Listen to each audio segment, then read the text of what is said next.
paz, sejam todos bem-vindos à nossa sala de aula virtual do curso Caminhando com Cristo da Missão Semente. Eu sou o pastor Eliomar e essa é a nossa aula de número 6, onde iremos abordar o tema: o que é a igreja? Qual a sua origem? Quem é o seu fundador? Qual a sua natureza? Qual é o seu propósito? Quem faz parte da igreja? Por que eu preciso fazer parte da igreja? Igreja salva? Como identificar uma igreja verdadeira de uma falsa? Quais as marcas de uma igreja saudável? Nós iremos responder a todas essas perguntas nesses dois vídeos onde abordaremos esse tema tão importante, que parece ser simples, mas ainda hoje existe muita confusão na cabeça das pessoas. Quando falamos de igreja, o que vem na sua mente? Certa vez eu pedi para duas jovens desenharem um pedaço de papel, uma igreja. O que vocês acham que elas desenharam? Sim, as duas desenharam um edifício grande. A única diferença entre um desenho e o outro é que um prédio tinha uma cruz e o outro não. Igreja é muito mais do que um edifício, um prédio, uma construção assinalada com uma cruz ou com uma placa denominacional. Igreja é muito mais do que uma instituição comprometida com a esfera civil. O que nós vamos abordar nessa aula de uma forma simples e clara é o que é igreja no sentido bíblico. Futuramente, desenvolveremos esse tema conhecido na teologia como eclesiologia, onde estudaremos mais a fundo. Também não é nosso objetivo fazermos um estudo histórico da igreja, desde Atos dos Apóstolos até os momentos atuais, quem sabe futuramente. Antes de tratarmos desse assunto, o que é a igreja, devemos falar sobre o seu fundador, Jesus. A igreja não é uma instituição humana, como alguns pensam, pois como está escrito lá em Atos capítulo 5, versículo 38 e 39, diz assim: nesse caso, de agora, digo a vocês, não façam nada com esses homens, deixe que vão embora, porque se este plano ou esta obra vem de homens, será destruído. Mas se vem de Deus, vocês não poderão destruí-los, e correm o risco de estar lutando contra Deus. E os membros do Sinédrio concordaram com Gamaliel. Ora, se a igreja fosse uma instituição puramente humana, não permaneceria, e já teria deixado de existir há muito tempo. Mas ela é uma instituição divina, tem a sua origem no coração de Deus, que sempre buscou um povo para si. Podemos ver isso em toda a Bíblia, desde Gênesis, com Adão e Eva, depois a descendência de Sete, Noé e sua família, Abraão e sua descendência, e por fim Israel como nação. Êxodo capítulo 19, versículos 5 e 6. Agora, pois, se ouvirem atentamente a minha voz e guardarem a minha aliança, vocês serão a minha propriedade peculiar dentre todos os povos, porque toda a terra é minha, e vocês serão para mim um reino de sacerdotes e uma nação santa. São estas as palavras que você falará aos filhos de Israel. Compare também com a carta de 1 Pedro, capítulo 2, versículo 9. Vocês, porém, são geração eleita, sacerdócio real, povo de propriedade exclusiva de Deus, a fim de proclamar as virtudes daquele que os chamou das trevas para a maravilhosa luz. Note alguns pontos importantes nessa passagem. Primeiro, geração eleita. A igreja é chamada, escolhida por Deus. Segundo, sacerdócio real. Fala da autoridade da igreja dada por Deus. Terceiro, propriedade exclusiva. A igreja tem um único dono e proprietário, que é Deus. Quarto, proclamar as virtudes. A igreja tem uma missão e está comissionada por Deus. Assim como Deus levantou e separou a nação de Israel e estabeleceu regras para que ela o representasse na terra, mas Israel falhou na sua missão. Mais tarde, por intermédio do seu filho Jesus, ele levantou outro povo que andava disperso. João, capítulo 11, versículo 52. E não somente pela nação, mas também para reunir em um só corpo os filhos de Deus, que andam dispersos. A igreja é propriedade exclusiva de Deus. Ela foi adquirida com preço de sangue. Apocalipse capítulo 5, versículo 9 e 10. e cantavam um cântico novo, dizendo: digno és de pegar o livro e de quebrar os selos, porque foste morto e com o seu sangue compraste para Deus os que procedem de toda tribo, língua, povo e nação. E para o nosso Deus constituíste reino e sacerdotes, e eles reinarão sobre a terra. A palavra igreja vem do latim ecclesia, que é uma transliteração e não uma tradução do grego. Ecclesia é uma junção de duas palavras, ek, para fora, e ecclesia, chamado, cujo significado é um grupo de pessoas chamado para fora. Em um sentido geral, eclésia é uma congregação ou assembleia. Na tradução grega do Antigo Testamento, chamada Septuaginta, aparece nas congregações de Israel, quando essa se reunia diante do Senhor para propósitos religiosos. Isso está lá em Deuteronômio, capítulo 31, versículo 30, e também em Atos, capítulo 7, versículo 38. Lá em Atos, capítulo 19, versículo 31, diz assim: uns, pois, gritavam de uma forma, outros de outra, porque a assembleia, e aí aparece a palavra grega eclésia, tinha virado uma confusão, e na sua maior parte nem sabiam por que motivo estavam reunidos. Eclésia era usado pelos gregos para denotar uma assembleia ou congregação de cidadãos livres, convocados ou chamados por um arauto, em conexão a assuntos públicos ou políticos. Já no Novo Testamento, a palavra passa a ter um sentido mais restrito, direcionado ao grupo de crentes. Jesus usa eclésia apenas 2 vezes no Evangelho de Mateus. Mateus capítulo 16, versículo 18. Também eu lhe digo que você é Pedro, e sobre esta pedra edificarei a minha igreja, e as portas do inferno não prevalecerão contra ela. Também em Mateus capítulo 18, versículo 17. E se ele se recusar a ouvir essas pessoas, exponha o assunto à igreja. E se ele se recusar a ouvir também a igreja, considere-o como gentil e publicano. Nas cartas apostólicas, esse sentido se torna mais comum e é usado para se referir a grupos espalhados de cristãos. Podemos notar com frequência isso nas cartas de Paulo, quanto aos seus destinatários. 1 Coríntios, capítulo 1, versículo 2, a parte A. A igreja de Deus que está em Corinto. 2 Coríntios, capítulo 1, versículo 1. Paulo, apóstolo de Cristo, pela vontade de Deus, e o irmão Timóteo, a igreja de Deus que está em Corinto, e a todos os santos em toda a Acaia. Também Filemão, capítulo 1, versículo 2. A igreja que se reúne em sua casa, a irmã Áfia e a Arquipo, nosso companheiro de lutas. Igreja se refere a um grupo pequeno de cristãos reunidos em uma casa para adoração e edificação. Em nenhum caso a palavra é usada com relação ao edifício em que a adoração pública é conduzida. Hoje é muito comum, quando falamos de igreja, a primeira coisa que vem à nossa mente são as grandes catedrais, prédios ou salões. Mas o sentido correto de igreja é aplicado essencialmente às pessoas, que pode ser um grupo local, e em um sentido mais amplo, descreve a congregação dos fiéis em todo o mundo, de diferentes povos, línguas e nações. Precisamos entender o que é e o que não é igreja. O que não é igreja? Primeiro, igreja não é um prédio, construção. Atos capítulo 7, versículo 48. Entretanto, o Altíssimo não habita em casas feitas por mãos humanas, como diz o profeta. Lá em Atos capítulo 17, versículo 24. O Deus que fez o mundo e tudo que nele existe, sendo ele o Senhor do céu e da terra, não habita em santuários feitos por mãos humanas. Evangelho de Marcos, capítulo 14, 58. Nós o ouvimos declarar: eu destruirei esse santuário edificado por mãos humanas, e em 3 dias construirei outro, não por mãos humanas. Alguns interpretam esses textos fora do seu contexto e usam de forma errada para dizer que não precisam congregar ou fazer parte de uma organização eclesiástica, e se esquece que o próprio Deus ordenou Moisés a construir o tabernáculo.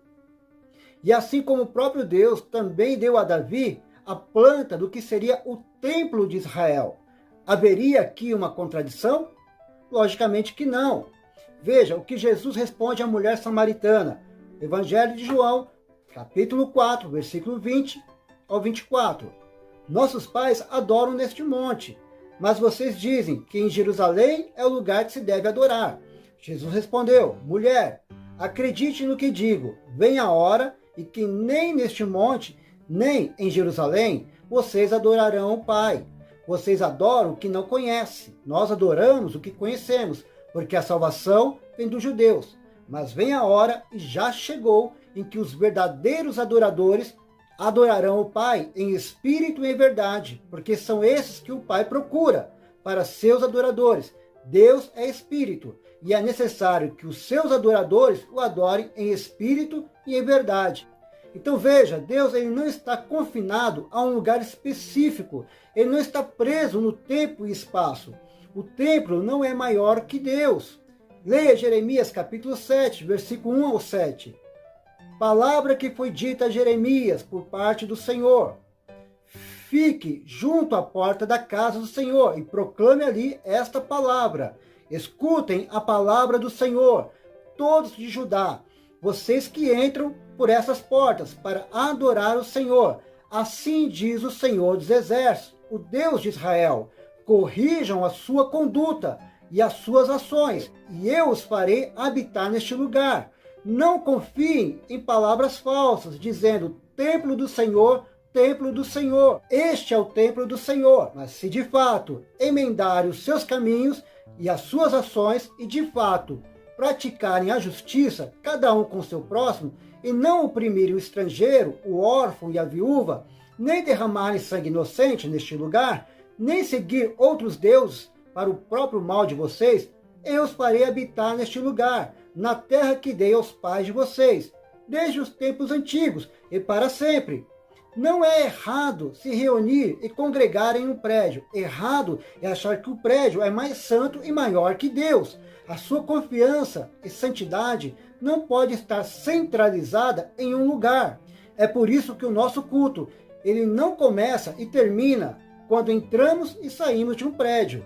Mas qualquer reunião que não tiver Deus como seu principal objetivo é mero ajuntamento. 2. Igreja não é uma organização ou instituição humana. Igreja, como organização, fala de uma natureza física e se expressa através do lado social, pois a mesma está estabelecida em um espaço geográfico e, como cidadãos, temos direitos e deveres. Romanos, capítulo 13, versículo 1. Que todos estejam sujeitos às autoridades superiores, porque não há autoridade que não proceda de Deus, e as autoridades que existem foram por ele instituídas. Segundo o pastor Walter Brunelli, ele diz o seguinte: o desenvolvimento do mundo moderno tem induzido algumas pessoas a fazerem comparação entre igreja e associações, e até mesmo entre igreja e empresas.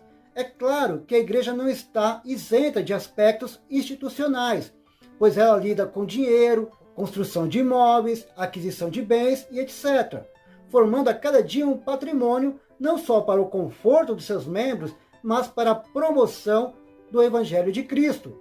Mas, infelizmente, alguns se deixam seduzir e passam a tirar proveito da igreja em benefício próprio. Por força da lei, somos obrigados a ter um estatuto, e tudo isso tem a sua importância, mas a Bíblia, acima de tudo, é quem define de fato as regras da igreja. Igreja não é um clube social. Apesar de ser um lugar de comunhão não somente com Deus, mas também com os irmãos da fé, o grande erro é quando nos reunimos com um propósito diferente e não de cultuar a Deus. Por exemplo, ir ao templo com a finalidade apenas de ver o namorado ou a namorada, o amigo ou amiga, ou de fazer negócios. Precisamos nos perguntar qual é a nossa motivação em ir ao culto? Não é errado querer ver o amigo ou amiga, o namorado ou a namorada, ou fazer negócios com o irmão. Mas tudo isso tem o seu tempo e lugar. Igreja não é uma denominação ou uma placa. A igreja bíblica é única e universal. Temos uma variedade enorme de denominações e a cada dia surgem dezenas até centenas de novas denominações diferentes em todo o mundo, seja ela autônoma, independente ou um conjunto de congregações que fazem parte de um ministério maior. Cada denominação tem os seus estatutos e suas regras, que diferem uma das outras. Mas em Cristo nós somos um corpo, em Deus uma família, e no Espírito um templo. Apesar das diferenças teológicas, culturais e de uso e costumes, precisamos nos respeitar. A placa não pode dividir ou separar aquilo que Jesus uniu no seu sangue, pois servimos e adoramos um único Deus que tem uma única igreja. Não é errado cada ministério ter a sua cerca teológica que o separa e o distingue de outro, desde que a cerca seja baixa, para que possamos nos ver, acenar e darmos as mãos. Deus trabalha na diversidade. Igreja não é um projeto humano. Como já vimos anteriormente, se a igreja fosse apenas uma organização humana, ela já teria sucumbido ao tempo e aos ataques das forças malignas. Basta você consultar a história da igreja. Quanto mais ela era perseguida, mais crescia e mais se fortalecia no Senhor. Atos capítulo 4, versículo 29. Agora, Senhor, olha para as ameaças deles e concede aos teus servos que anunciem a tua palavra com toda ousadia. Mas então, o que é igreja? Primeiro, igrejas são pessoas. Mateus capítulo 7, versículo 20. Porque onde estiverem 2 ou 3 reunidos em meu nome, ali estou no meio deles. Salmo 33. Como é bom e agradável viverem unidos os irmãos. É como o óleo precioso sobre a cabeça, o qual desce pela barba, a barba de Arão, e desce até a gola das suas vestes. É como o orvalho do Hermon, que desce sobre os montes de Sião. Ali o Senhor ordena a sua bênção e a vida para sempre. Uma grande mentira que tem sido propagado é que você não precisa congregar com outros crentes ou participar de uma organização eclesiástica para ser igreja. Isso é uma mentira, pois não existe igreja de uma só pessoa. Eu faço parte da igreja, sozinho não sou igreja. Como já vimos, a palavra igreja significa um grupo de pessoas chamado para fora. Não é um indivíduo, mas o coletivo. Nesse sentido, igreja não sou eu, e sim nós. Igreja é um organismo vivo. Meyer Pearman, no seu livro Conhecendo as Doutrinas da Bíblia, pela editora Vida, faz uma comparação entre organização e organismo. Uma organização é um grupo de indivíduos voluntariamente associados com um propósito especial, tal qual uma organização fraternal ou um sindicato. Um organismo é qualquer coisa viva que se desenvolve pela vida inerente. O corpo humano é embora seja composto por milhões de células vivas. Da mesma maneira, o corpo de Cristo é embora composto de almas nascidas de novo. E assim como o corpo humano é vivificado pela alma, da mesma maneira, o corpo de Cristo é vivificado pelo Espírito Santo. 1 Coríntios, capítulo 12, versículo 13. Igreja é uma família para o Pai. Evangelho de João, capítulo 1, versículo 12. Mas a todos quanto receberam, deu-lhes o poder de serem feitos filhos de Deus, a saber, aos que creem no seu nome. Efésios, capítulo 2, versículo 19. Assim, vocês não são mais estrangeiros e peregrinos, mas concidadãos dos santos e membros da família de Deus. Igreja é um corpo para o Filho. 1 Coríntios, capítulo 12, versículo 27. Ora, vocês são o corpo de Cristo e individualmente membros desse corpo. Somos individualmente membros do corpo e cada membro tem a sua importância, mas o membro só tem valor e vida se estiver conectado ao corpo. Igreja é um templo para o Espírito Santo. 1 Coríntios, capítulo 6, versículos 19 e 20. Será que vocês não sabem que o corpo de vocês é santuário do Espírito Santo, que está em vocês e que vocês receberam de Deus e que vocês não pertencem a vocês mesmos? Porque vocês foram comprados por preço. Agora, pois, glorifiquem a Deus no corpo de vocês. 1 Pedro, capítulo 2, versículo 4 e 5. Chegando-se a ele a pedra que vive, rejeitada, sim, pelos homens, mas para com Deus eleita e preciosa. Também vocês, como pedras que vivem, são edificados casa espiritual, para serem sacerdócio santo, a fim de oferecerem sacrifícios espirituais agradáveis a Deus por meio de Jesus Cristo. Existe um segredo espiritual nessas três metáforas. Primeiro, a família para Deus. Segundo, um corpo para o Filho. E terceiro, um templo para o Espírito. Esse segredo é a unidade. A unidade da família está no seu DNA. A unidade dos membros está no corpo. E aqui tem algo importante. Você pode ver um corpo vivo se movendo sem um membro, uma perna ou um braço. Mas você nunca verá um membro vivo se movendo fora do corpo.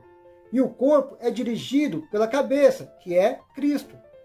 Da mesma forma, um templo é formado por várias pedras em conjunto. Separados, somos só pedras. Isso mostra o quanto é importante a unidade da igreja. É por isso que Jesus orou ao Pai, dizendo que eles sejam um como nós somos. João capítulo 17, versículo 21 ao 23. A fim de que todos sejam um. E como tu, ó Pai, estás em mim e eu em ti, também eles estejam em nós, para que o mundo creia que tu me enviaste. Eu lhes transmiti a glória que me deste, para que sejam um, como nós o somos, eu neles, tu em mim, a fim de que sejam aperfeiçoados na unidade, para que o mundo conheça que tu me enviaste e os amaste, como também amaste a mim. Na matemática de Deus, não existe divisão ou subtração, mas só adição e multiplicação. É o diabo que causa divisão. Por isso, fique atento, cuidado. Igreja é um encontro de adoradores. Atos capítulo 2, versículo 46. Diariamente perseveravam unânimes no templo, partiam o pão de casa em casa e tomavam as suas refeições com alegria e singeleza de coração. Atos capítulo 5, versículo 42. E todos os dias no templo e de casa em casa, não cessavam de ensinar e de pregar que Jesus é o Cristo. Atos capítulo 20, versículo 20. Vocês sabem que jamais deixei de anunciar o que fosse proveitoso e de ensinar isso a vocês, publicamente e também de casa em casa. Romanos capítulo 16, versículo 5. Saúdem igualmente a igreja que se reúne na casa deles. Saúdem meu querido Epêneto, primeiro fruto da fé em Cristo, na província da Ásia. 1 Coríntios capítulo 16, versículo 19. As igrejas da província da Ásia mandam saudações. Também Áquila e Priscila mandaram cordiais saudações no Senhor, juntamente com a igreja que se reúne na casa deles. Atos capítulo 16, versículo 13.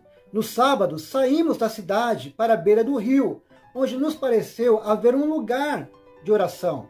E assentando-nos, falamos às mulheres que haviam se reunido ali. Igreja é um projeto divino. Mateus capítulo 16, versículo 18. Também eu lhe digo que você é Pedro, e sobre essa pedra edificarei a minha igreja, e as portas do inferno não prevalecerão contra ela. A igreja do primeiro século não tinha um lugar fixo para os seus cultos. Poderia ser de casa em casa, nos montes, desertos, na praia. O que determinava a igreja não era o lugar, mas as pessoas. Quando o Império Romano passou a perseguir os cristãos, eles passaram a se reunir nas catacumbas.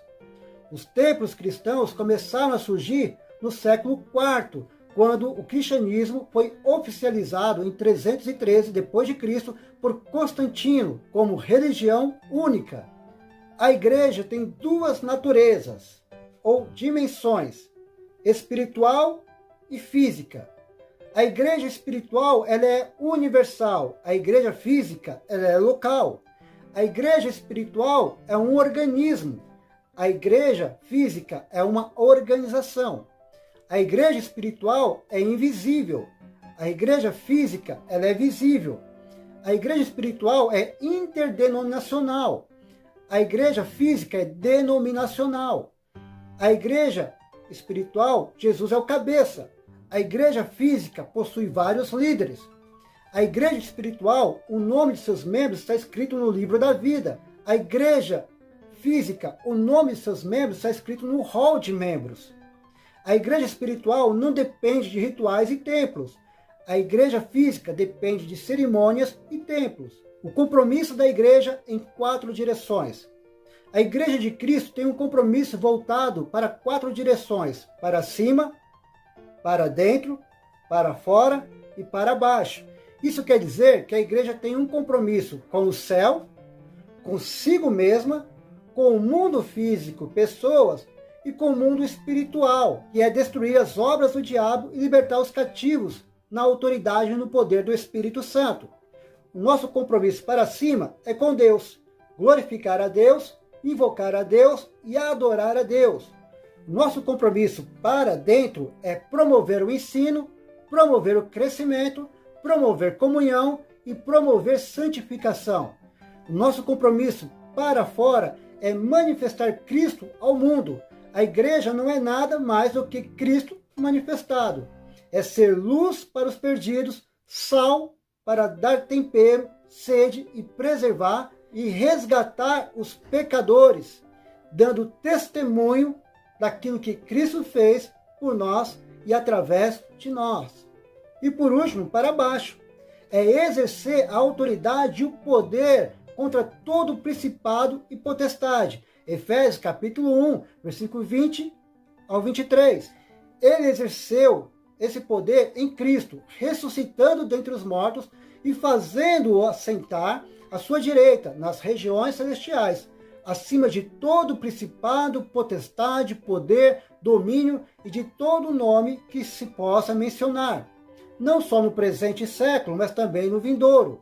E sujeitou todas as coisas debaixo dos pés de Cristo, e para ser o cabeça sobre todas as coisas o deu à igreja, o qual é o seu corpo, a plenitude daquele que tudo enche em todas as coisas. A igreja tem 4 propósitos básicos.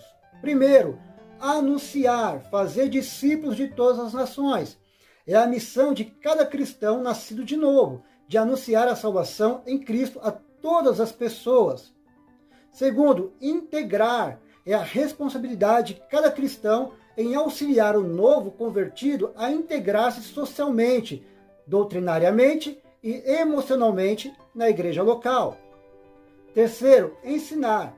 É a função de cada membro trabalhar em prol do ensino de cada novo convertido, a fim de habilitá-lo para o ministério cristão. E enviar. É a atribuição do ministério capacitar cada membro com a finalidade de criar uma igreja ativa, dinâmica e integrada nas atividades do dia a dia, criando uma geração de discípulos de Jesus envolvidos com o cumprimento da grande comissão. Nós vamos estar encerrando por aqui. No próximo vídeo nós vamos dar continuidade a esse tema, o que é a igreja. Até o próximo vídeo e que Deus te abençoe.